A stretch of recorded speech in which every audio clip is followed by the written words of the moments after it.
Assalamualaikum warahmatullahi wabarakatuh. Jadi video yang kedua yaitu tentang protein.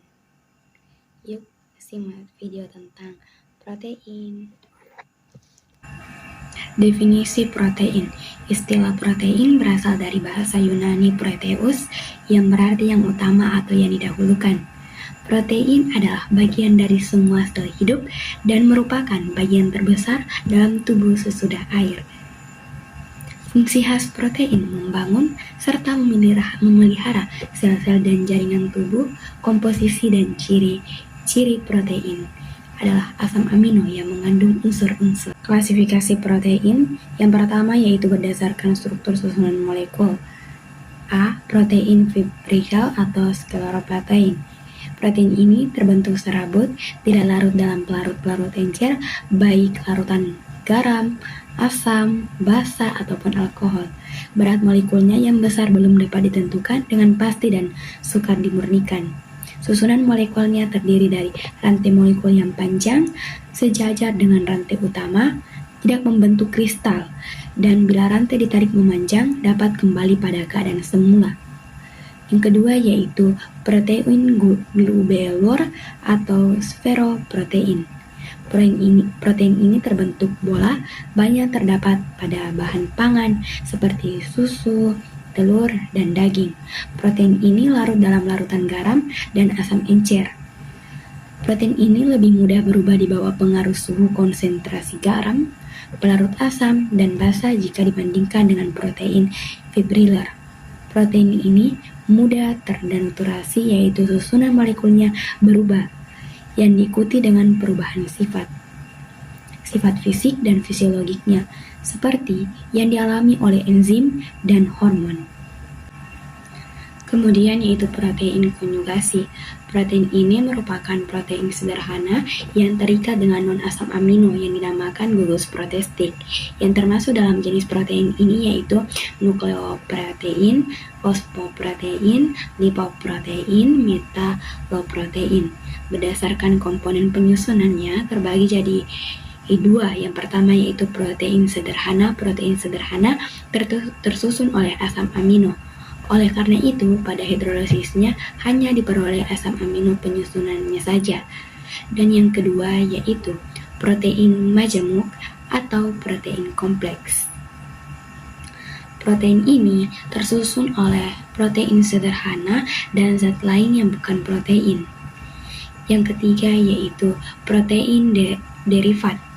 Protein ini merupakan ikatan antara intermediate product sebagai hasil hidrolisa parsial dari protein natif, misalnya albuminase dan pepton.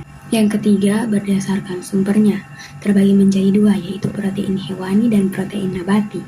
Protein hewani yaitu protein dalam bahan makanan yang berasal dari hewan seperti daging, ikan, ayam, telur, dan susu. Dan yang kedua yaitu protein nabati, yaitu protein yang berasal dari bahan makanan tumbuh seperti jagung, kacang panjang, gandum, kedelai, dan sayur. Yang keempat yaitu berdasarkan tingkat degradasi. Yang pertama yaitu protein alami, adalah protein dalam keadaan seperti protein dalam sel. Dan yang kedua yaitu turunan protein yang merupakan hasil degradasi protein pada tingkat permulaan denaturasi. Dan yang kelima berdasarkan fungsi fisiologiknya. Yang pertama protein sempurna atau lengkap. Protein ini merupakan jenis protein kelas tertinggi ditinjau dari fungsi gizinya. Sanggup mendukung pertumbuhan badan maupun perkembangan dan pemeliharaan jaringan yang aus atau rusak terpakai. Dan yang kedua yaitu protein setengah sempurna, setengah sederhana. Protein ini hanya sanggup kesehatan orang dewasa yang memelihara, tidak lagi menunjukkan adanya pertumbuhan badan, tetapi masih memerlukan pemeliharaan jaringan yang rusak atau aus terpakai. Dan yang ketiga yaitu protein tidak sempurna atau tidak lengkap. Protein tidak sempurna ini tidak sanggup mendukung kesehatan siapapun karena tidak sanggup memelihara jaringan yang terpakai dan rusak, apalagi mendukung aus pertumbuhan badan. Mutu protein Bahan makanan ditentukan oleh jenis dan proporsi asam amino yang dikandungnya.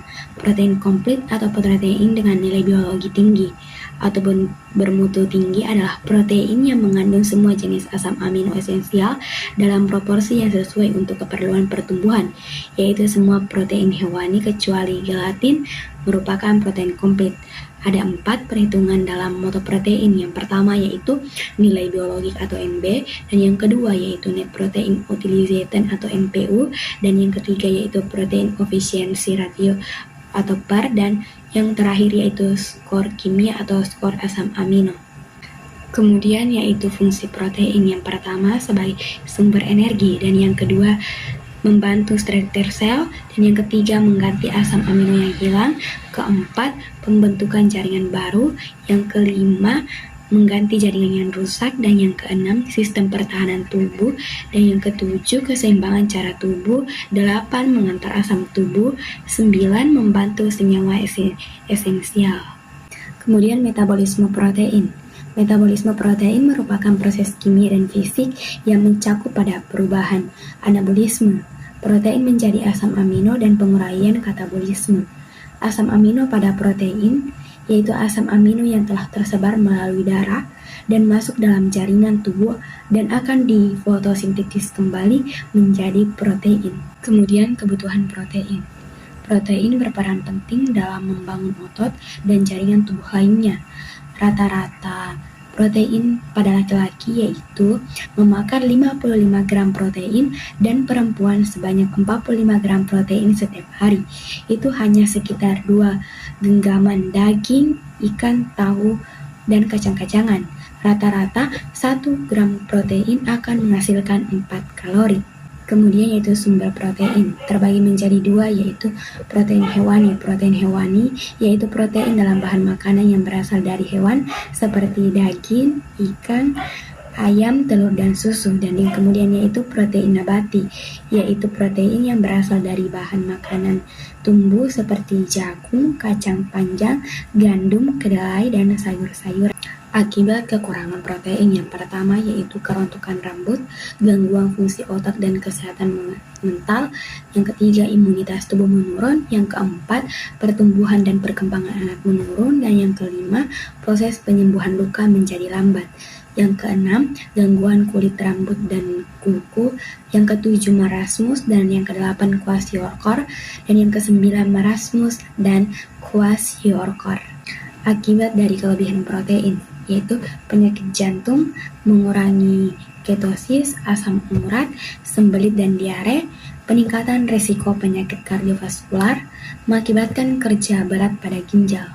Itulah tadi pembahasan materi tentang protein. Selanjutnya bagian dari zat makro yang ketiga yaitu lemak. Untuk lebih jelasnya yuk simak video selanjutnya teman-teman.